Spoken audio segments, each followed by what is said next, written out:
One more tip about actually building up your TikTok platform to monetize. There are certain keywords that you want to avoid commenting in the comment section if you don't want your account to be shadow banned. Oh, and if you're new to me, hi, I'm Dominique Nash. I help people monetize on all platforms. So I just shared this post about going into the comment section for creators who are trying to monetize to make sure that they approve those comments. But when you type out things like yummy, it will automatically get flagged and your account will start to be suppressed. That's the tip. That's the second tip of the day when it comes to building up and monetizing on TikTok.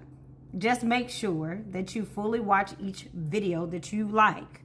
Comment with actual words, not just yummy or anything like that, because that will get flagged, but really type out your comment because that helps the algorithm know that you're a real person.